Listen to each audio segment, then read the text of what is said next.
Good morning, everybody. Guess what? If you were looking for us, you found us. We are the Going On Daily Live Morning Show. Woo-hoo! Welcome to Saturday. In case you're not watching, you're just listening and you can't see the little bars. My name is Ira, and I am privileged to be with my friends again, Lana Williams and JP Marsh. Good morning, guys.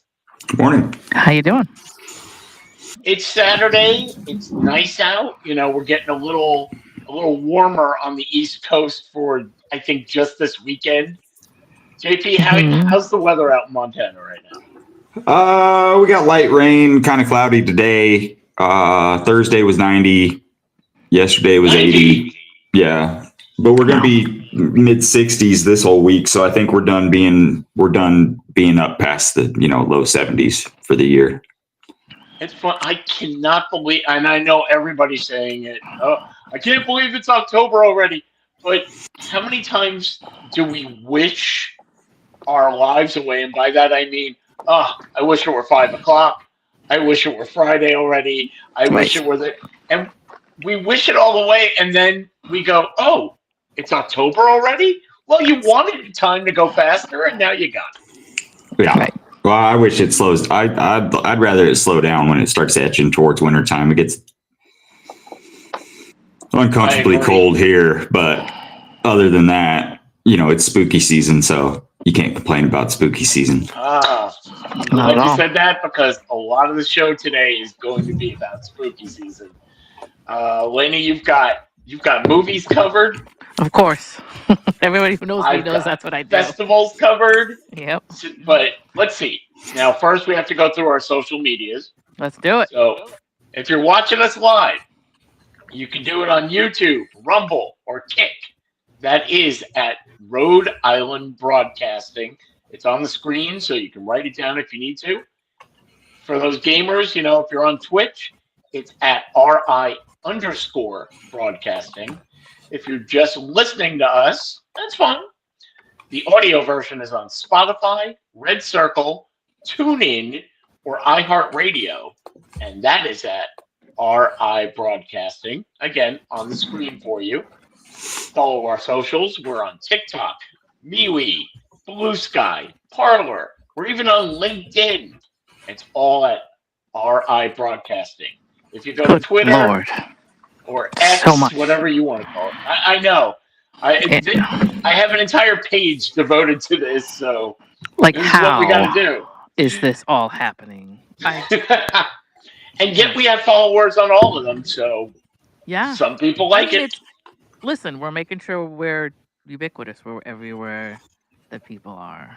That's right. We need to be heard. And it's Twitter or X. Everywhere. Oh, sorry. At Broadcasting RI, our show here, Going On Daily Morning Show, has a Facebook page. So go to Facebook at Going On Daily Morning Show. We need you to subscribe to our Patreon. That's where you can buy merch. So if you want to support the show, you go to Patreon at RI Broadcasting. And of course, we have a website, RhodeIslandBroadcasting.net. Check out all the shows on the Rhode Island Broadcasting Network. We're all just flooded with content now. You can laugh, you can cry, you can think. Everything is on there. So I hope that we're not making them cry. I mean, that would be bad, I think. You can't have a good cry? No, you don't want to get into this with me. What is a good cry? Don't even get me started on that. I forgot who I'm talking to. Yeah. The weirdest thing I've ever heard, almost. Oh, yeah. It's cleansing. Come on. Oh, stop. JP, have you ever had a good cleansing cry? Come on, when your daughter was born. Really, but it wouldn't. It's not in situations like that. It'd be other things. The movie Up gets me almost every time. Oh. Say, okay, Lena, have you seen Up? I have. There are movies that make me cry. I just sort of don't want to watch them. I avoid them because of that. So, I'm looking to avoid the crying. And okay. some people run towards it. That's fine. Everybody's who they are. Well, That's today okay. I don't think we're going to be talking about things that make you cry. I think we're going to be talking about things that will give you jump scares. And scream. Things like that. Ooh, yeah. Before we go on, I see the poll is up on the website for the Going On Daily Hall of Fame. Today we have best TV shows. So you can vote for Cheers, Happy Days, Golden Girls, MASH, or Married with Children. Anybody have a vote? You know, it's a tough one. It is. It is. I mean, because I've really watched all of them at some point or other, and I like them all for different reasons. Yeah. So Yeah. I'm very confused about this. But I guess I would have to go with. I'd have to go with Cheers. I really love Cheers. I did. Ooh. For a lot of reasons, but yeah. I can say that. So you vote for your favorite there. It's Saturday. It's October 4th. And here's what we want you to know. JP, lead off. So we're doing, I've been doing a lot of touristy kind of things around Montana and this and that last few weeks. And then with it being fall, autumn, spooky season, all that stuff. This is a thing that's outside of Montana. And so I'll probably end up branching out to the Pacific Northwest because it is what it is. But in Oregon, there's a tree formation that makes a smiley face that only shows up in October.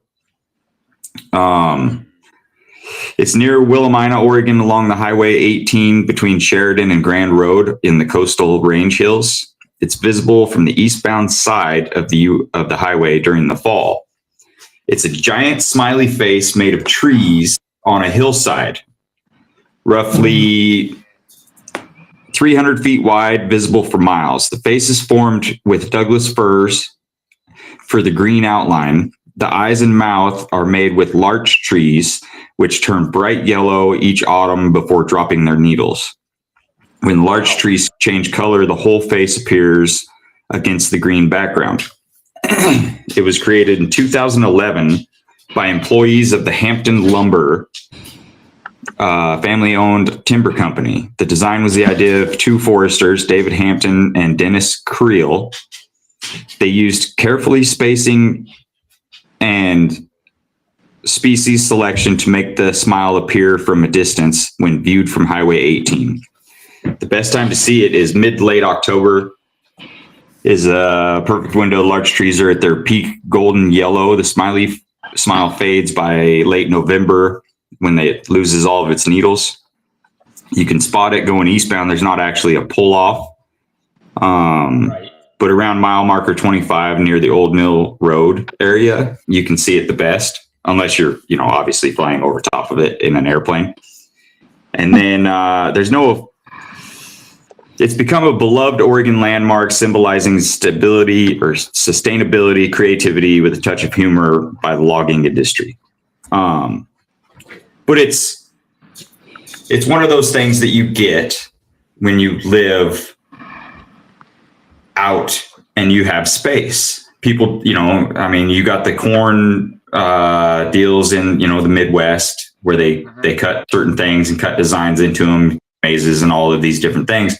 Because you have the space and you have the creativity and you have the know-how to do these big spectacular things. We don't get as much of the murals, graffiti, artwork on buildings because we're scarcity in that, as opposed to the things that you can do in these wide open spaces. But it's one of those things that you never hear about. But everybody in Oregon and in the Pacific Northwest, it's the Oregon smiley face. And pretty cool. Is that an actual picture of what it looks like? Or yeah, that's it. Wow. That's amazing. I love it. It's amazing. It is. Now, is this something that people, like you said, you have to, I would imagine from a plane would be the best way to see it, or a drone. What does it look like? Like, oh, geez, do you have to climb the mountains around it to get the best view? Well, if you go down the Highway 18, if you're on the coastal, off the coastal highway around that area, you'll be up on a mountain that's taller. And so you'd be able to see it. Sort of like, maybe not quite as vivid as this picture, but similar. Other than that, if you're flying and your plane goes over it, you're obviously going to see it. It's kind of like, if you've flown to Vegas or over Vegas or seen the Sphere, think of it like that, because it's probably roughly about the same size, diameter wise. I wonder if you can see it from space. That's the first thing that came to my mind. It's probably a little small for space. Yeah. But it'd be cool. Probably. Yeah. Now, is that whole area, that stretch of highway where you can see it, and you said it's only up for like October to November, right? Right. So is that a flooded area with just tourists and everybody just wanting to go take pictures? Well, it's one of those hidden gems. Like, if you don't know about it and you haven't heard about it, or somebody doesn't tell you about it, you would never even know. So if you were just traveling through Oregon, you may not even have heard about it to even go out there and see it. But I think I think a lot of the hikers that do the Pacific Crest Trail from California up to Canada, because it'll kind of go close enough to that. I think a lot of it's, a lot of them hikers will kind of hit Hood and then kind of swoop over and go up the coastal range a little bit sometimes. But it's, there's a lot of hidden gems all over the country that people, if you're not in certain groups, you don't know, or you're never aware of it. There's a deal that I heard about up on Mount Hood for hikers. There's a sword and a stone on Mount Hood. They call it Excalibur. Yeah, and the thing with all the hikers and the mountaineers and all them guys is everybody's constantly looking for it. And if you find it, you take a picture with it, but you don't tell anybody where it is. Oh, wow. I would love that. That's fair.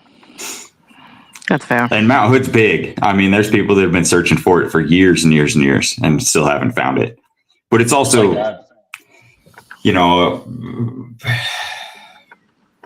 4 or 6 months out of the year, it's probably buried in snow anyway. So you don't have a lot of time year round to try to find it. Definitely a cool thing to do. Go search for it.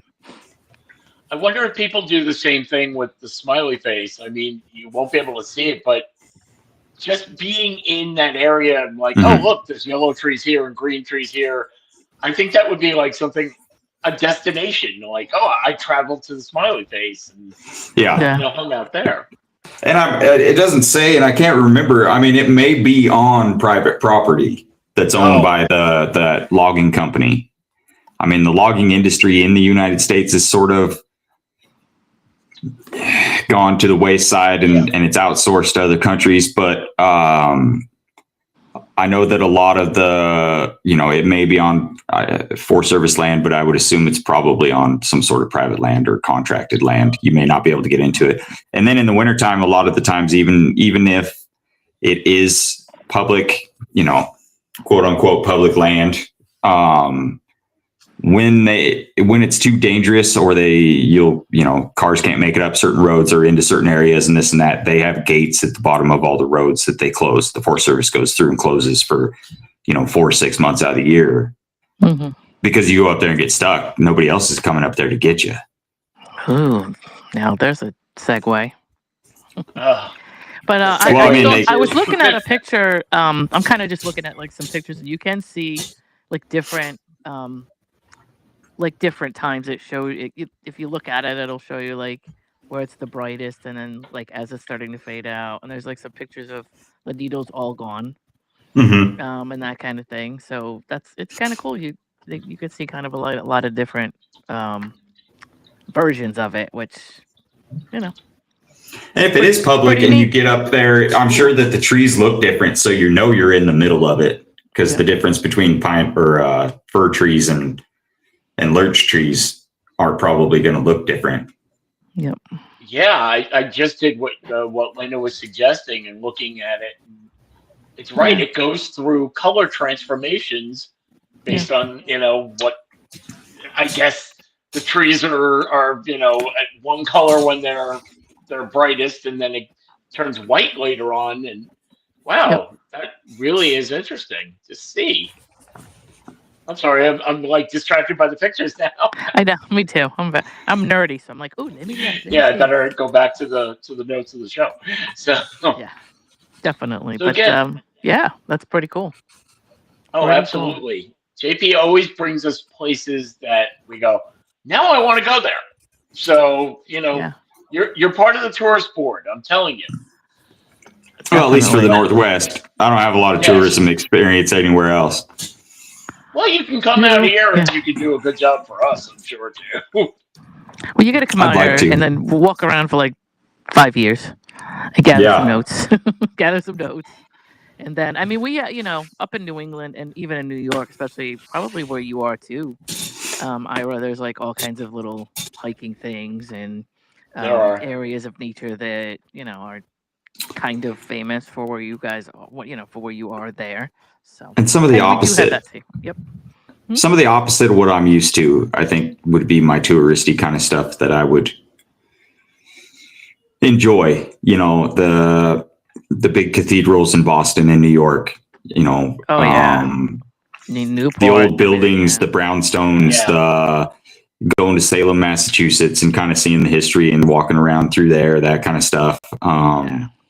Being around, going up the coastline in the fall when all the leaves change colors, because on the West Coast, I mean, you have a lot of some trees that change colors and this and that, but we don't have maple trees out here. We don't have that kind of stuff. It's all pine trees, Douglas fir that don't really change colors. They'll lose needles, but they don't really, they're not big leaves that change colors. I mean, there's some, but it's not like the East Coast by any means. No. I always wanted to see the redwood forests. Mm-hmm. Those are supposed to be spectacular. It's funny. You wouldn't think going back to nature and some people just, no, I don't get it. But looking at something like that is just amazing. Ron's been there. So Ron's been there. In Oregon, or you've been to see the redwood forest, Ron, or both? They are both spectacular. You can find all these things in nature. And it just gives you the feels, Right. You don't think it will, but it really does get there. The majesty of these beautiful things. And the fact that this was man-made is awesome. Yeah. So definitely. Speaking of things that were man-made, we're going to talk about movies. Yeah, now, so JP that mentioned time of year, right, Lana? Definitely. Although we do have some, we have a little graphic there, and I'm not sure where that's taking us.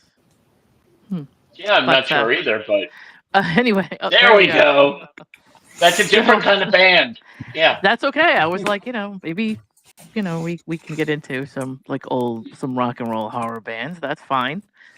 So JP was mentioning closing roads and people being snowed in for months and finding things in the woods, getting lost in the woods. I actually happen to watch I'm a weirdo where I watch a lot of these YouTube videos of people that are just like van life and RV life and camp life.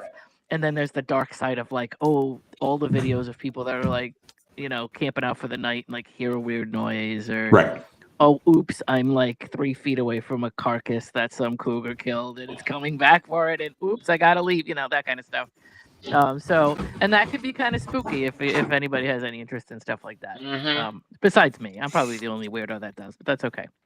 So anyway, I watch a channel on YouTube that's by the name of Mojo. They do a ton of countdown stuff and all different types of topics and whatever. And they came up with a top 10 like horror movie like classics. And I'm like, okay, this is kind of cool. It's a discussion piece, right? So I'll list you off the 10. I think what I'll do first is give you a quick 5 runners up. And I'm going to give you the year of these movies. So Jaws would be one, which some people wouldn't maybe think is horror, but that would be 1975. I had that discussion just this week, actually. Did you? If Jaws is a horror movie. I mean, I think it is. I think it is. I agree. Because I know people that are to this day that are my age or older that won't go in the water anymore. They won't go in pools. They won't go anywhere near any body of water after that, which is kind of funny because it's a very irrational fear. But anyway, Evil Dead 2 was on their runners-up list, and that would be 1987. And I believe the original Evil Dead was 1981, but for some reason 2 is like more popular. The Blair Witch Project, 99. That brings us to weird woods type of horror. Saw, which was 2004, and The Thing, which is 1982. To me, that's like one of the best movies ever. The Thing. I've never seen it. 1982 version. What? Are you kidding me? Sorry. I can't understand. How could you not? Like Kurt Russell is in that. How can you not? I just don't understand. But anyway, And it had the ending. It had one of those endings that nobody could didn't close it. It kind of did actually. There were like a bunch of Easter eggs in that movie. Right. And in the end, there's a guy by the name of Keith David in that movie, and Keith David is one of the best. He's been in so much stuff. But at the end, it's like him and Kurt Russell that are just like laying there in the middle of the cold, deciding, okay, we're gonna outlast each other. And Right. From what I understand, he hands Keith David's character a bottle to drink. Right. And that bottle has gasoline in it, but Keith David is a what have you, and so therefore he just drinks it because he thinks that's what he's supposed to do. But if you know that he's really the one, But the other part is I'd seen a deal where John Carpenter was talking about it, and one of the things that it took a long time for a lot of people to notice is when they're sitting there talking, he doesn't have a breath, steam. Yeah. Oh, except Kurt Russell does. Yep. And so because it's not actually the person or he's the monster. Yeah. Isn't that crazy? He doesn't have the steam coming out of his mouth when they're sitting in the Arctic when he's talking. Now, if anybody is a friend of mine on Facebook, you'll see this is for every single day in October. I do a different movie, and one of the biggest Easter eggs in that movie for Wilford Brimley, who was one of the best characters in that movie, was when he got locked out in the shed. And if you kind of look at some horror movies are like just like they kind of narrate it, and others like have a lot of crap in the background that you got to look at, and tells you more about the story.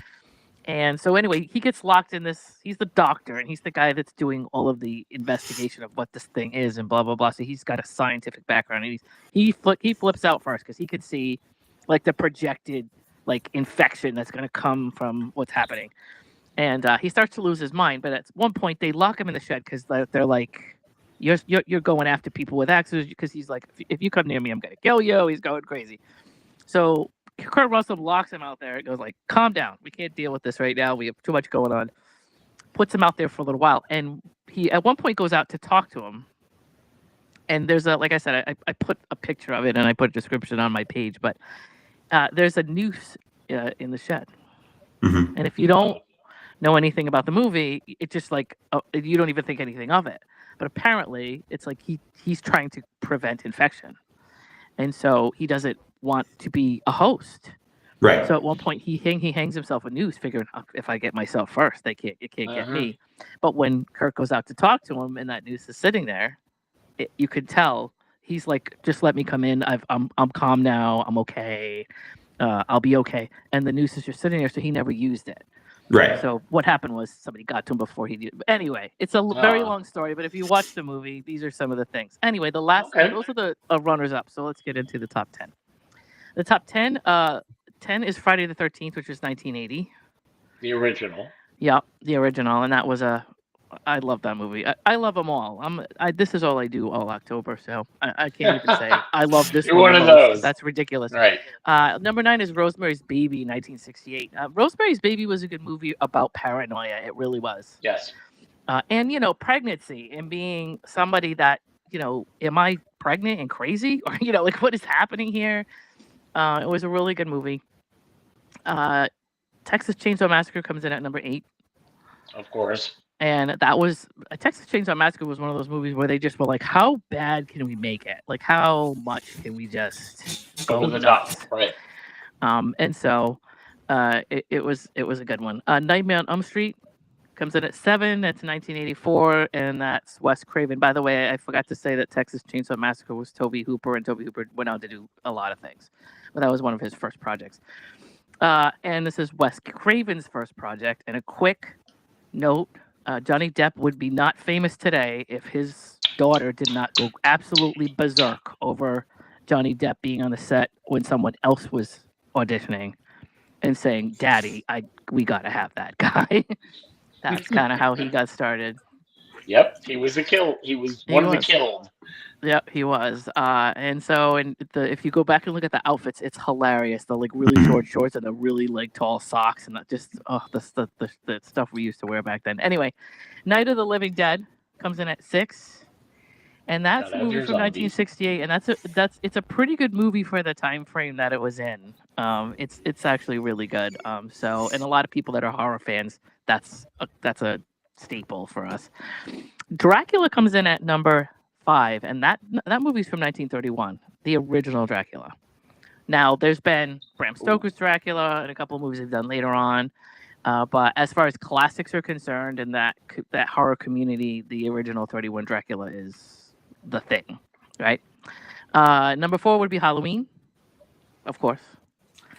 And Carpenter's, that's kind of one of his first. It wasn't his first, but in the sense that a horror movie that's horror, right?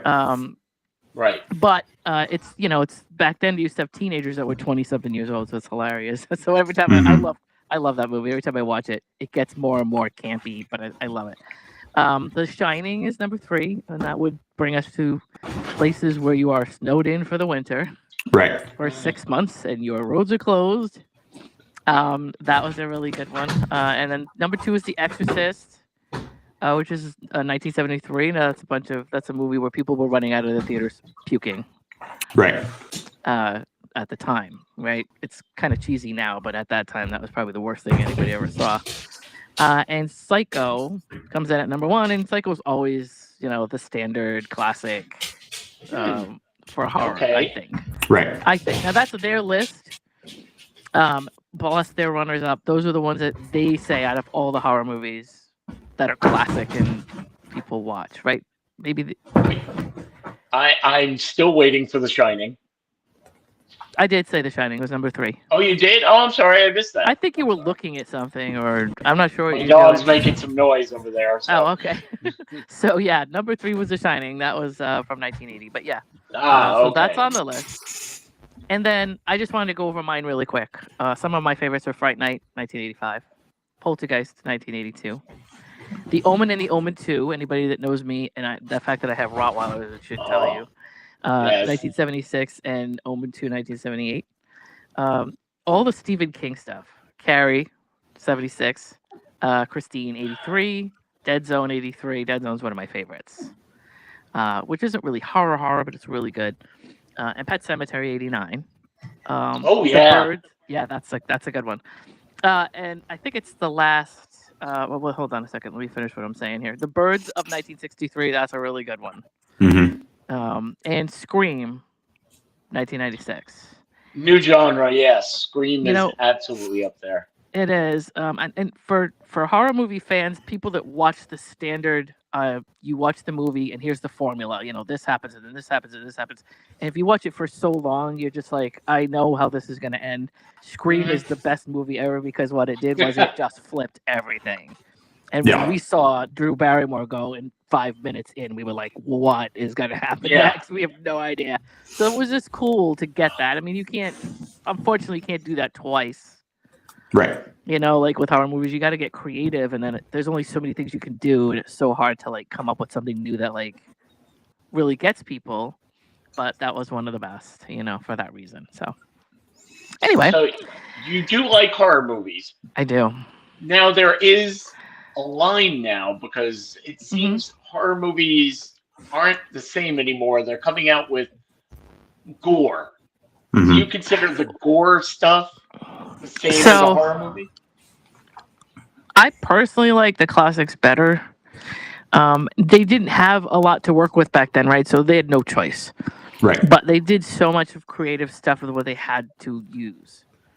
And so, like, it's a movie like I Am Legend is pretty good because it's all CGI. However, it changes the feel of a movie when there's a lot of CGI. I can't explain it. Yep. Nope. Hold on. Well, if she's not back. There are movies like that that are still scary. Have you seen It? I mean, obviously, we know that Pennywise, the things he's going to do are going to be... Oh, you're in there. Okay, Lena, you're back. So there are things like that. My internet. When we saw Jaws, which you brought up before, you don't see Jaws for what, an hour into the movie? Right. And I think like that. It's all suspense. So which one are you leaning toward? Which is scarier? Letting your mind fill in the blanks, like, oh my god, I know it's a shark, but I haven't seen it. Versus, here's something like Pennywise, but it's all CGI. Right. But although it depends. I guess if you saw the first It, because there was more than one. The newest one is very cool looking. Don't get me wrong. But the first one was kind of different, so it wasn't as like graphic-y as the newer one that they did. But I like suspense. Like I'm a fan of. Nope. I'm a fan of stuff like Carrie because if you look at the set for Carrie and all the stuff in the background and just stuff like Piper Laurie behind the door, just things that they couldn't. Although the funny story about Piper Laurie is that she thought it was a comedy. She thought it was a black comedy. She was like, "This is so ridiculous. This cannot possibly be serious." And so she thought, What about like the newer? I guess you'd call them A24 stuff. Well, some of that. I mean, like Smile. I think isn't that considered horror? And some of those things. But I was thinking more like the Ed Gein, however you say the last name on Netflix. I think it's Jin Gun. Yeah, I know that's the original monster, which is the reality of Psycho and Texas Chainsaw Massacre, and what was the other one that? Oh, Silence of the Lambs, and then you have things like Silence of the Lambs. Would that be considered horror? I mean, it's. I think things that really happen are a lot scarier than like an alien monster that dresses as a clown. You know what I mean? But that's I like the with the spooky season. I like I sort of get it more into the lighthearted sort of side of spooky season. So you like Cabin in the Woods? Is that your deal? Or I like Addams Family. And I got a 10-year-old, so it's Hocus Pocus, and it's Ernest Scared Straight or Scared Stupid, and stuff like that. I mean, I like to have fun on Halloween. I'm not, but it's not. I'm not a huge, jump scare. No, so it's so funny because I don't. Anybody that knows me knows I don't like surprises, good, bad, or otherwise. Right. However, when you walk into a horror movie, that's the preconceived thing that's going to happen. Of course. So you're almost like, okay, now I want to jump, and I'm prepared to jump, and so it does put you on your seat on the edge of your seat for like 2 hours, waiting for something to happen. But you also never have to worry about it twice. But yeah, when I was younger, I really liked the jump scares, but I really, I like the makeup. I just like the. I'm not, it's not like it used to be because there's so much CGI, but back then the makeup was like the thing, and so like. Freddy Krueger would be like a really cool, somebody just sat him down and put him through the makeup chair, and it was just amazing. Or, just stuff like that to me was very what was the guy's name? Baker, the monster maker. Mm-hmm. Yeah, I know what you. Yeah, can't think of his first name right now. Yeah, a lot of years I'll sit around and just sort of start Supernatural at the beginning of October and kind of end it at the end of October because. I mean, it's got all this stuff. I mean, it's gonna have, they even have a Scooby-Doo episode. So, I mean, yes. Yeah, I mean, which is the weirdest thing ever. I'm a weird audio or video file kind of person where probably because from years ago we were all like, we've got to own this, we've got to own that. You know, we all had Blockbuster and Major Video. Oh, all that yeah. kind of stuff. Mhm. So I own everything that if I want to watch it, it's in my house. Like Right. if my cable TV shuts off or something happens and I cannot find it, I own it all on DVD because it's, you know, and I once owned it all on VHS, believe it or not. Oh. And had to, you know, that's what happens with that stuff. You got to re-buy it or re-get it. Right.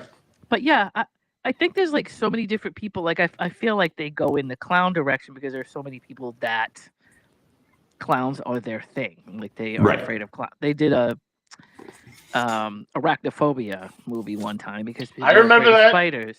Or they Mhm. did that. Remember that stupid movie that what was it called? I know the name of it because we always every time we talk about it, I forget what it is. But it's like the movie where crocodiles came out of the sewers. What was the name of that movie? But like they'll go down any road to like try to, you know, tap into somebody's fear or whatever. This I forget what it was called. It was a movie about Florida. Yeah. And for some reason, alligators were coming out of nowhere or whatever near the Everglades. I forget what it was, but stuff like that. And then there's also stuff like Vice Squad. You ever Mhm. see Vice Squad? No. I think so. What is Vice Squad? You know Cole Hauser? Mhm. Yes. So it was his father that was in this. And he was like kind of like a pimp, right? But he was like a guy that was, it was a lot like Nighthawks, where he was a guy that was just like a completely sociopathic nut. That was, you know, he had, I know, how was Amityville Horror not on the list? I understand. Yes, I agree. That was a really good one. That was a Yeah, really my good one. parents took me to see that when I was way too young to see that, like single digits, and not good. I mean, I saw The Exorcist when I was probably 7 or 8. I was young. Child's Play. Child's Play wasn't Yeah, on the Chucky, list. yeah. Child's Play wasn't on the list either. I don't know. I guess because they only had 10 to work with, and as far as classics were concerned, Amityville Horror is if I don't know if you've ever gone down the rabbit hole of Amityville Horror. I live near it. Okay, and the Warrens, because the Warrens were involved in that, and they much later we have the Conjuring house near where I live, and that they were involved in that as well.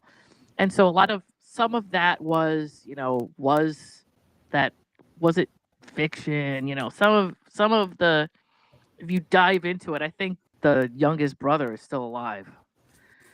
Oh God! Out of all of the not the DeFeos, the family that moved in. Anyway, it's kind of like, I think there was a lot of controversy about that film just because a lot of it was they feel like it was like contrived and a lot of it wasn't actually true. But I don't know. I don't know if that's why. I think that kind of ruined that film for a lot of people. But I guess it makes sense. It's all of its reality anyway. But anyway, yeah. The Cole Hauser's father, I forget his name. And it took me forever to realize, oh my God, this is like this kid's son. Like, oh my God. He's just doing ridiculous things to women. And they're trying to get him. Yeah, if you get a chance to see Vice Squad, it's Wings really Hauser. Okay, yep. It's not a typical name, but if you get a chance to see that movie, it's basically like there's a bunch of cops just trying to get this guy like behind bars, and he's just nuts. Some of that can be, at least for women anyway, could be horror. That could be right. I can see and that. Nighthawks is the same thing. And Rutger Hauer, by the way, who is amazing. I love Rutger Hauer. He's the best. The Hitcher was really great. If you haven't seen that, the old Hitcher, not the new one. But yes, stuff like that can be horrifying. Sure. Stuff like Red Eye, where it's like suspensey, but That's my favorite. Maybe you don't see anything happen, but you there's this like weird tension all through the movie. All up here. One Flew Over a Cuckoo's Nest. Yes. Oh. I mean, that technically is horror, and so is Clockwork Orange in a way, right? Yeah. I mean, that's more about subliminal and mind stuff, but it's A Quiet Place. Do you know that I've never seen A Quiet Place or A Quiet Place 2? I guess this month I'll have to do it. Neither have I. I've never seen it. Either one of them. I get caught on my favorites, and I just keep watching the favorites. And I did see Smile and Smile 2. I saw Smile 1, and I thought it was pretty good. And then I ended up going like sort of on a date to see Smile 2, and I don't know. So I think guys take me on dates to see horror movies. I think I'm gonna be upset. I don't really know. And I end up like, yes, this. I am leaning forward in my seat, getting all excited. But it was pretty cool in the theater. Both of those movies are. It's like the new A24 movies and the new movies that we have now, like all have this subliminal message to it, just like the Substance was, where there's this underlying message of like the world is going to crap, and here's what's happening. So do you want to go back to something like The Ring? You know, what is it? The Ring is. I like The Ring. I liked it.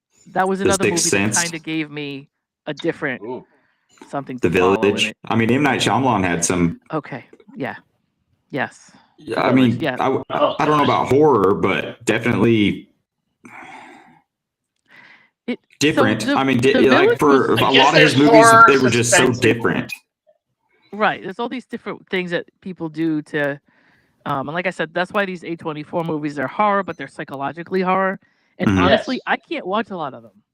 Like I could just watch gore and a story and a makeup and whatever, and you could jump scare me a couple times. Like, what is it? Oh God, what's the Brad Pitt horror movie with the zombies in it? That was a really good one. No, but that is a good one. You know what I'm talking about? World War Z or something. Oh, yeah. I saw that in 3D, which was amazing. These zombies were like right in front of your face. It was so great. Anyway, A24 movies are like they get in your head, and like a couple of the movies that I've seen have used that weird ambient light, which is just that'll mess with your brain. Stuff that where you're walking through your house is kind of semi-dark, and there's the corners of your house. They actually used. There was a couple movies where they used that corner and had somebody like upside down in the corner. You know, things like that. Right. That it's good because it's supposed to make me crazy, and I'm supposed to not sleep over it. But for whatever reason, I have a hard time. Like Hereditary was one of the worst movies I ever saw. It's a really good movie, but I was like, I can't even look at the title of that movie. It's so bad. Like it really got me. What's the one that's coming out? Isn't there one coming out where it's all through the dog's perspective? Oh, I actually, Good Boy or Good Dog or something like Good that. Boy. I think it is Good Boy. I think it's. I don't know. There is also a Good Boy that's just like a kids movie too. So I'm forgetting where dogs are from. I think it's called Good Boy, but it's all from like the dogs watching it happen or something. Yeah. Something. But I mean, something different would be nice. You know, it's always good to. Another one was 30 Days of Night. If you've ever seen that movie, that is no, I haven't seen that. It's a movie that takes place in Alaska, of course. Right. And it's right at the point where they're going through that however many months of darkness. The North Slope, yeah. And right before that, everybody's like, "Oh, let's get off the island! Come on, let's go!" Right. And these people get left behind, and these vampires come in and ransack Alaska. It's pretty cool. But I wanted to bring up The Village for a minute, and I wanted to say that movie was brilliant. However, I was very upset with that movie. By the way, they marketed it. I was really upset. Why? Because they marketed it as horror, and it wasn't. Oh, it was not horror at all. And I think it was such a cool movie in like the concept of it. Right. In what I don't know if you did see it or not. It really wasn't that bad. But it's it's a flip perspective, much like The Others was. Right. I think they have a hard time. M. Night Shyamalan's thing. I think they have a hard time marketing and understanding certain movies. A lot of his movies seem like that. Like Lady in the Water was the same way. I don't think that they presented it well enough for it to be as good a movie as it was. Maybe it was just like, we don't know how to market this because it was kind of a new concept, or I don't know what it was. Sixth Sense was, I think it was horror, and I'll leave it at that. Because technically it was. There was a lot of just like horrific scenes and things that were in there that they did do stuff like that. And it was another flipped perspective movie, which those are very cool. The Others was not done by M. Night, but it was that same kind of thing. Oh, I forgot about that. Yeah. No, The Others is one of my I love The Others. It's so great. What about the new stuff? What about Get Out? Get Out was amazing. Yeah, so Get Out is pretty good. I had to watch that more than once just because sometimes it's my expectation of the movie and then like what I'm seeing, and then I have to go back and go, well, wait a minute. Let me look at this from a different way and start it over. And then I'm like, oh, this is pretty cool. I don't know why, but it depends. I'm so weird about how you market the movie is like how I walk in thinking I'm going to see it. Right. And then Get Out is horrific, but it's not for the reason. There's a show on TV, by the way, called Them. I can't get through it. Have you ever seen Them? I can't say I have. I can't remember if I forget. It's like a streaming series, and it's much like Get Out. However, it's psychological. It has to do with civil issues and things like that. But it's rough because you're just like, wow. It brings to light a lot of stuff like Django did Unchained, where you're seeing, or even like the Private Ryan. I mean, those are movies that you've heard about it. Your parents have been in a war. Your uncle was in the war. You heard like vague stories about how it was. But Saving Private Ryan was like, bam, we hit the beach, and like they give it to you like they got it in the sense Right. that Exactly. when they're coming off that boat, they had no time to think, to move, to like nothing, and that waves and waves of men were just killed coming off that boat trying to get to the beach. And it's supposed to be, I know that you can only do a certain amount of movie time, right, with that kind of topic, Of course. but supposedly that went on for like days or hours or whatever. So that's cool because that is horrific, and Right. it brings to life. Let's go back to it like we're there, and let's go on with what. Let's not call it whitewash the story, or let's not cleanse the story. Let's Right. like really tell the story the way that it happened. Well, And that's it's what enough horror JP for was people. saying. Right. It's what JP was saying earlier, which is the reality Yeah. better than the made up stuff. I don't. I mean, there is a Jeffrey Dahmer out there. There are Right. Oh, you were asking. monsters. I don't want to. You were asking about that movie, and then there was the Dahmer Mhm. thing that happened on Netflix. Yeah. I don't like dramatizations. I can't stand them. Ooh. Like I can't. Like I want to. Well, they had like. Did you ever watch? Did you watch the seasons? And maybe they still make it. I haven't seen much of it. But like the American Horror Story that was year after year after year on FX, but every year was a different. One was like a circus one, and one was like a witch thing, and one. No, because, and maybe it's just my commitment issues with series or something like that. And there's like Jessica Lange. I know she was in that, and I love her. So there's stuff like that I have to see. But I'm more like, let's go to Netflix and let's find the Ed Kemper tapes, and they just sit him down, and here's the stuff he said after he was behind bars, and here's what we found out, and here's where he took us to the woods, and we found this, and this, that kind of stuff. I love it. I'm like all about that stuff, but it's weird to see it when you see a dramatization. It almost looks like it's, I don't know if it's exploitative or what it is. The Menendez brothers, they did that same thing, and I didn't get into that either. I mean, I watched documentaries about the actual news reports, and I'm one of those people of the opinion that they were not wrong. Well, their parents were horrible, they shouldn't have done that, and they were kids, so you can't really. They did stupid things after everything happened, but like as kids, they were pushed into a lifestyle where, what were they going to do? It wasn't right. It was completely illegal, but they were in a position and they were too young to understand consequences, and so like some of that stuff you have to look at. But I didn't want to see.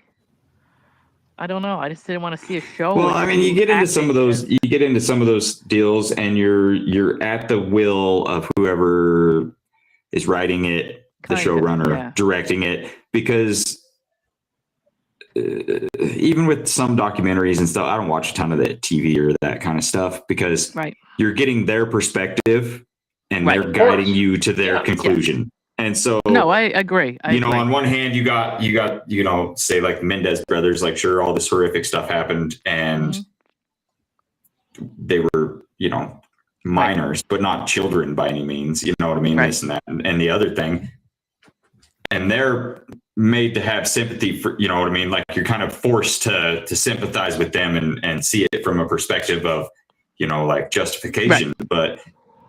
The 17-year-old that went into the like every other kid that does the same thing gets demonized. So why are they? Why feel sorry for them when every other person that does it is demonized?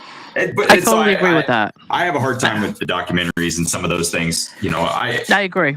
No, I agree. What I like is like let's just take it from the beginning. Here's what the news reports were. Here's what we found out. Here's this. There's that. Here's the other thing. Right. And then later on, we did autopsies, and we found this out, or whatever it is. Mm-hmm. I'm a weird researcher, so I don't really take documentary like runners for their word on stuff. I just kind of say, okay. And the two documentaries that I remember that were like that were Montage of Heck and Bleached. And those are both about Kurt Cobain and Courtney Love. Oh, okay. If you watch them, Right. you know, Courtney Love is behind Montage of Heck. So naturally. Yeah. And I'm not sympathize with me. Right. I actually, I mean, there's I try very hard not to villainize Courtney Love because we don't all know. I do know behind the scenes stuff about her from people that have known her. Right. And she was not, you know, she was a little bit of a crazy person most of her life. And her own father threw her under the bus. But anyway, if you look at those two, you got to sort of take from each the information that is, I mean, you have to be unbiased but with what you're watching. So in the Menendez brothers case, it wasn't, they could have left. But is it that simple? You know, like, so I wouldn't say that we're sympathizing for the brothers, but I'm saying that they weren't like living a family life that was normal either. Right. And a lot of it, but that went on within the house, you know, created some sociopathic, you know, behavior, whatever. So, yeah. And the graphics are changing like every minute over here. Like I'm watching. We're back to the okay. So I don't want to keep you guys anymore with this. This is pretty much. So to put a button on this, guys, what horror movie scared you the most? That's a good question for people watching. Yeah. To give us comments, that would be great. That's true. Scared me the most. I don't know. I'll have to think about that. I mean, I would say probably The Exorcist or some of the old movies on Channel 56 when I was a kid. And nobody knows what I'm talking about here, but we in Rhode Island had the ability to see Massachusetts channels because we're so close. Right. And 56 is a Boston channel, and they used to do this creature double feature and things like that. And so they would play like these B movies that were scary, you know, off hours or whatever. As a kid, of course, I was always sneaking around watching stuff on TV I shouldn't have been seeing. Mm-hmm.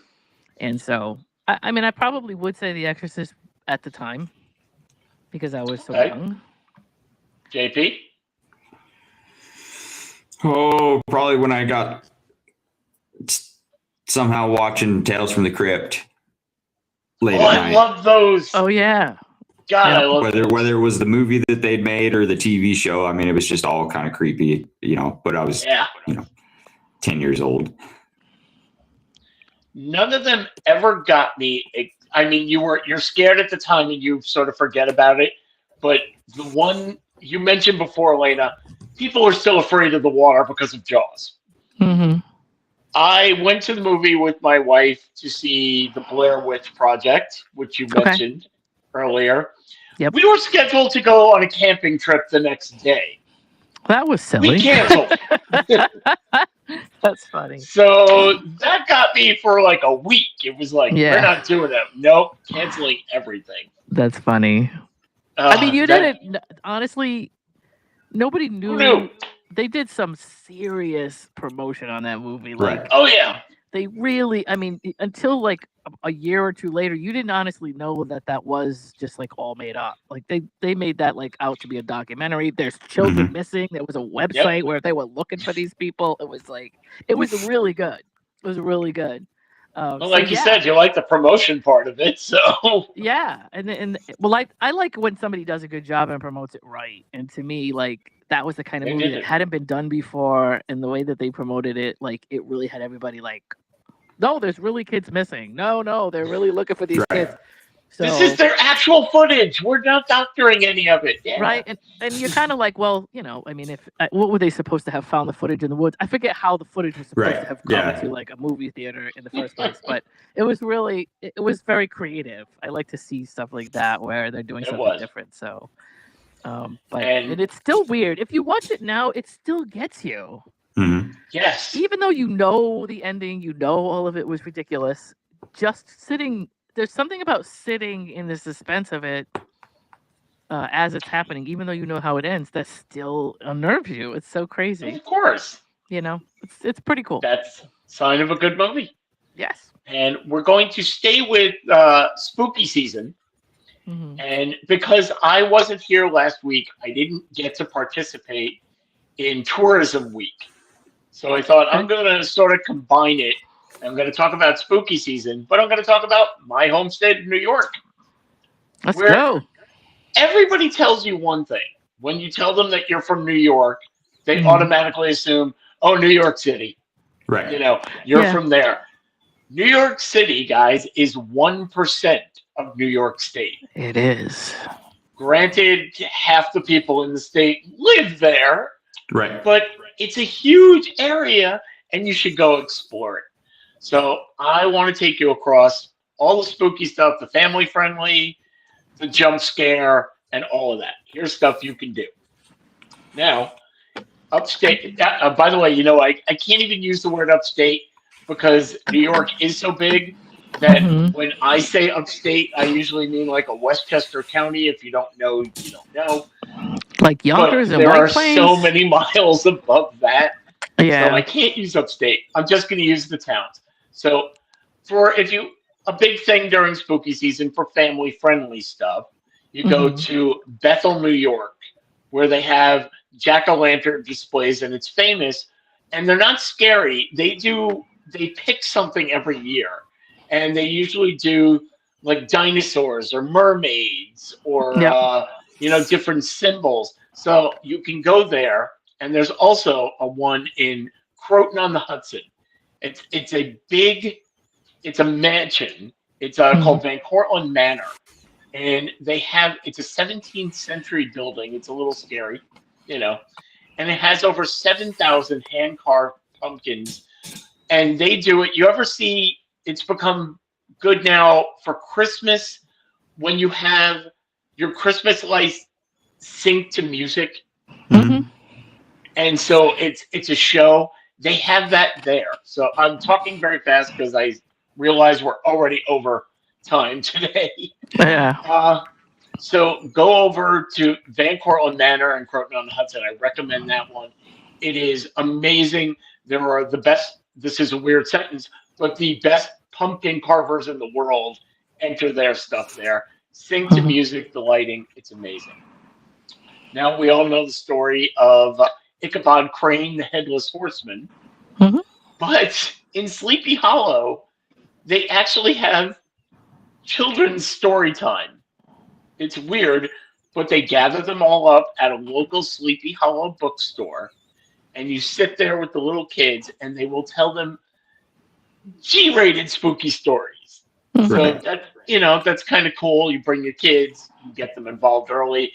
Lena, unfortunately, your spooky story when you were young was The Exorcist, which may be a little over the top. Yeah. But here they're going to take it easy. Yeah. JP, you mentioned before corn mazes. Mhm.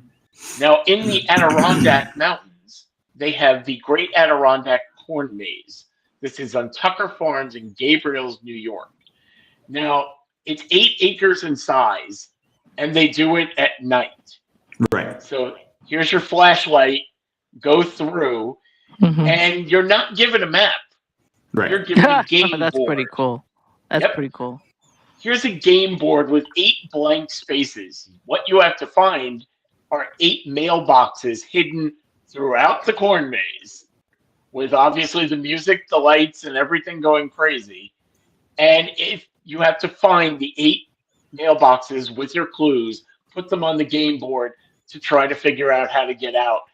People, even though it's at night, it takes hours and hours. Of course. So if you really want to freak out, that's where I would suggest to go.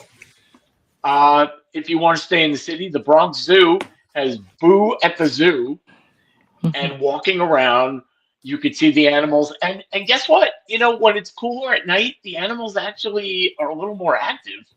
Right. So that's very cool. They have a costume parade for the kids. They do trick-or-treating out there, face painting. Go to the zoo. Always a good time. You could also go to MoMA, Museum of Modern Art, where they put Mhm. together an entire installation for Halloween. You can go trick or treating there as well. But of course, Halloween is about scaring people. Mhm. And there, let's see, I mentioned before Sleepy Hollow. They Mhm. also have haunted attractions up there to haunted hay rides, haunted escape rooms, and of course they have the Ichabod Crane haunted house stories. Mhm. There is a place in Syracuse who also offers the same thing, but this is the one that I wanted to bring up, and this is the one that if you really want to be scared, it's in the city. It's called Blood Manor. Mhm. Mhm. They build it, and every year they try to find out how can we make it scarier. So every year it builds upon itself. Everything is dark. Everything has theme rooms, props with the actors, animatronics. Oh, They animatronics are they creepy. Yes, they pride themselves on the jump scare so much Yeah. that if, and it has happened, if you pee your pants, they give you a T-shirt. Like, I was so scared I peed myself. Here's a T-shirt. That's So hilarious. that's the one I would recommend. That's got to be one of the scariest of all. Blood Manor. Wow. You can also go on the ghost tour in the Five Points neighborhood of Manhattan, which back in the day in the 1800s was all the gangs and how they were killed. I'm Yep. wondering what that says. Ha! Oh, is Oh, that that's just my hi sister or ha? saying hi. That's my sister. She says hi with an A in it. Yeah. Yes, it's a T-shirt. It says I got so scared I peed myself at Blood Manor. That's so funny. So there is the Rolling Hills Asylum tour in Oh, Rochester. wow. Yep, Oof. it is listed as one of the most haunted places in Of America. course. So Yep. they will give you one of their ghost tours. If you go to Albany, there's a place called Candlelight Cemetery where they have a show and a tour all there, and there are people who unfortunately are there to scare you who will jump out and scare you. Mhm. But have you ever been to a cemetery for a tour? I can't say that would be on my bucket list. I It's would on different. I like Halloween. it. It's kind of different. It is different. I'll give you that part. And then in Irvington, New York, there's another maze at the Armour Steiner Octagon House, and they set up sort of traps for you. So if you're into, again, a lot of this is jump scares, Mhm. and if you're into that, again, I can't stress Blood Manor enough. I think that is amazing. If you want something spooky but not, scary, Mhm. they are showing, let's see where, I'm sorry, at a cathedral in New York, Phantom of the Opera on a large screen because it's the movie's 100th anniversary and they're using live organ accompaniment. That's And pretty if you've cool. ever been to those are amazing. Right. Uh, let's see, what else do I have? I have zombie runs. If you're into, you know, trying to get away and actually Yeah. being in there, there is one in Unadilla, New York. There is The Running Dead in Patchogue, New York, which is right by me. And the Zombie Run for Your Life in Hemlin, New York, which I hear is different because they changed the location so you don't actually know where you're going to be. Oh They my just sort god. of drop you off in the middle That's of the so funny. woods and say, there's zombies out there. The finish line is somewhere down there. Good Oh my luck. goodness. That's. I, I wonder how many people trip and break ankles doing that stuff. oh, I wonder, You know, do you have to sign a waiver before you do you any of must. these? You must. Yeah, Hmm. because you never know. Somebody could have a heart attack. You never know. So yeah. Yeah. Oh, I'm God, I sure didn't they even cover think of that. that. Oh yeah. That's true. Yep. For the sophisticated, they have a lot of winery and beer events. Okay. At Fairhaven, New York, they have, and I still find this weird, but every year they do it. They have an AC/DC tribute band. Is that supposed to be scary? I don't know. Maybe people just, I don't know. They just rock and roll that ACDC just goes with Halloween or whatever. I guess I'm not sure. so. They have costume contests, wine tastings, and food up there. At the Montezuma Winery in Seneca Falls, they have a haunted courtyard, the Pumpkin Walk. That's kind of Mhm. cool. Yeah. They have a DJ, music, and costume party. And there are Oktoberfest celebrations in, let's see, Plattouche State Park, Prison City Brewery, and Hunter Mountain. So if you like that. And when you're a little younger, I guess this is for like the 20 set. New York has a Halloween booze cruise set. Of course. Go out, That's get fine. drunk, wear Hudson? a costume. Yeah. Yes, always. It's on the Hudson. They do that all the time. Did you see the and I didn't mean to interrupt you, but every year No. they do that like doggy costume contest in New York, which is really Oh funny. yes, that's right. That's I love coming those. up. Yeah, well, yeah, they have like they usually take videos of it and like they'll show you what the best ones were. Those are so cute. So No, I love that one, and you're sort of leading into my grand finale, which Okay. if you haven't been, you have to go, which is now going to be the 52nd annual Village Halloween Parade. It's a New York tradition.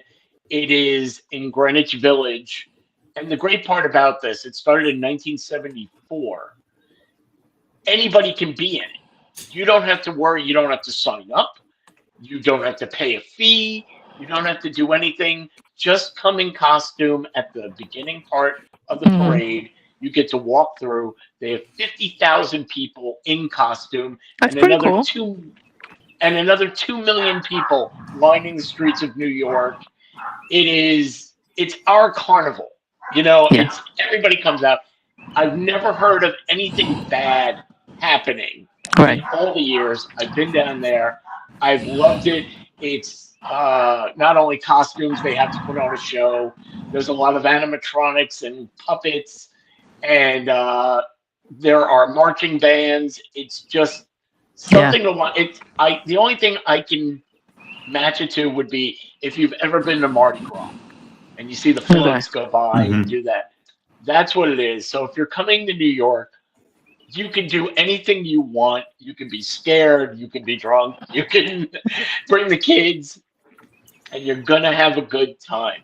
Now, how So- scary is it to try to get a hotel room at this point in New York City? That might be the scariest Yeah. part of all. Transportation. Yeah, that too. That too. It's funny because Ron has a picture of the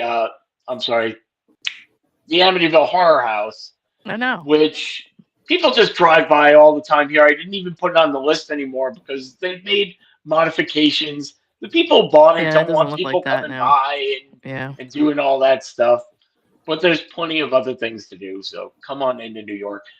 I'm going to ask you guys, what is the one thing like your town is known for Halloween? Is there anything, a haunted house, a maze, or something? Oh, I mean, they usually have a big, I mean, it's more of an area thing than specific town because,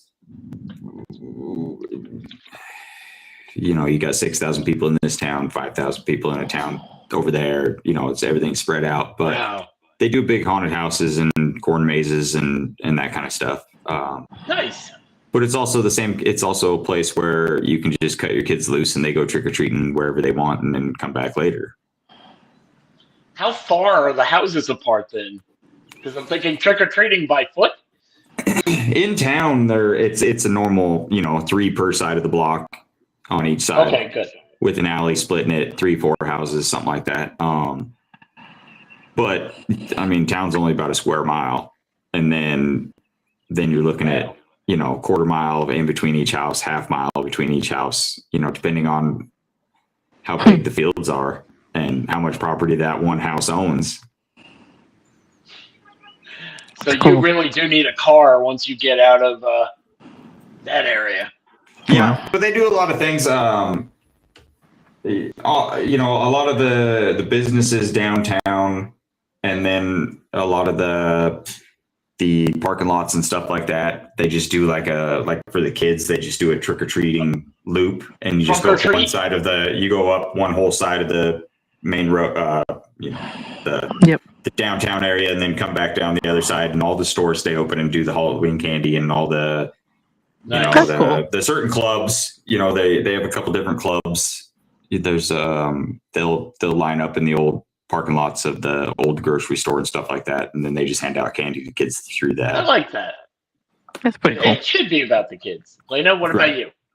So we have every year, like you were mentioning about the pumpkins, we do have a Roger Williams Park Zoo here, and they do this huge pumpkin display every year, and it's a walking display. So everybody, I forget how long it is, but it's probably an hour or two. Plus, it's crazy crowded every year to go through. But they do that hand carving. And it's a night walk, and so that's cool. Oh. And then we're up here. We have hay rides and the usual apple picking stuff that goes on, and we do have some haunted houses. I'm trying to remember if there's really anything. There used to be a really huge haunted house thing that went on, and it was there was more than one. It was almost like a chain that went on around here between here and Massachusetts, but I'm not sure now. If they do. And of course, we have the Conjuring House, and the Lizzie Borden house. Between Lizzie Borden and the Conjuring, those ramp right up this time of year, and they do a lot of tours and stuff. I do know the Conjuring House is in some kind of flux right now. I think they're selling it. So I don't know if it's going to be in with everything else this year. I might just be not doing anything. But so yeah, we have stuff like that going on, and we do as well. I mean, our areas are very small as far as like all of our houses are pretty close together, which is same with you, Ira, right? So we do, the usual. Yeah, Salem is already. If you haven't already gotten your stuff together for Salem, you may as well forget it. Next year, it's already nuts over there. If you get a chance to go online and just look at videos of Salem, Massachusetts right now, it's insanity. It's already insanity up there. Yeah, you just. I promised my daughter I'd take her, but I guess not this year. So. Well, I mean, the closer you can, because it's open every day, all day. So that's a sort of thing where, like, if you during the week is probably better, but the closer you get to Halloween, the worse it is. So it's not too bad right now, but it's starting to pick up because this is the month for them. And so it's probably not that bad. You could probably get around and go through there. The weekends are busier. Cool. Okay. But I'm saying, like, as far as like, if you want to do something for Halloween this year, they're already booked. There's already nowhere to park, nowhere to stay. You'd have to be 10 minutes out of the city and then walk in, because they close everything, once the night stuff starts. So I'm not saying you can't go. You can. It's just already busy. You know what I mean? Right. But it's a big thing. I think I went up there last year. I want to say it might have been like around October 18th or something, and it was just like chaos. You know what I mean? Imagine. So it's probably not bad if you go quickly. But as I said, by next weekend, I think it's just going to be, kind of a shit show, madhouse. So yeah, you had mentioned branding before and how you love, marketing and how to get the horror movie out. How is it that it has now become spooky season? They did a hell of a job, because it is October 4th, the first weekend in October, and we are already talking about movies and what to do. And I think we can blame that on Ron, because he gave us an autumn thing, and I went to the spooky. I went with the spooky season thing, so that's me. I think I just threw it in there, and it's not really true. I just made it up. Oh no, I wanted to do all this stuff. Well, that's different, because according to Ron's email, our next week may be Cheese Week. I don't know if he was lying or not. I think he was kidding. I don't know. I don't know. We can find out. There's cheese everywhere. We could do that. So cheese next week. See, Ron says it's Cheese Week. So join us next week as we all discuss our favorite cheeses. Cheese? Question mark. Exactly. I just think it's funny that as I've gotten older, like, they've pushed holidays out so much further. It drives me insane. Right. So as soon as Halloween is done, right? On November 1st, It's Christmas. That drives me. I can't take it. Absolutely. Yeah. It's actually, No more. It's International Cheese now Thanksgiving. he's making it complicated now. So see, but yeah, it's so hot. That's why I think most people, when September 1st comes, they don't even want like fall to be happening yet. They're just like, No. September 1st, pumpkin spice. That's it. Right. Or whatever. Yeah, they push it on us. It's crazy. So, So well, thank you for this week. Next week, tune in for Cheese Week. Apparently, we'll figure it out. We'll be hankering for a hunk of cheese. Oh my God, I love that. Yeah. I remember that. Yep. Okay, does anybody have any plugs they want to get in? Our podcast, Ira, is happening this weekend. I'm done with it.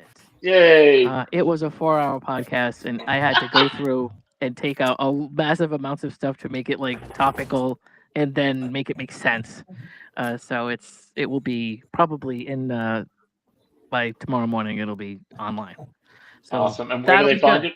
And I will and so it's LanaandDave.com. And we also have a YouTube channel, and it's just Lana and Dave, but you'll find it there. And I don't know, maybe Ron will want to grab it. But if you're on, it's Lana and Dave. It's Love and Life with Lana and Dave, and it's on like every platform out there. So whatever you use, Spotify, whatever, you just go ahead and look for it, and you'll see it tomorrow. I'm on another show called the Circling the Drain podcast. And I want to thank you because since it's been on the Rhode Island Broadcasting Network, we've gotten a few extra viewers and a few extra listens. So thank you. Keep it up. Share that up. You can look on any site and you'll be able to find it. We're on all social medias.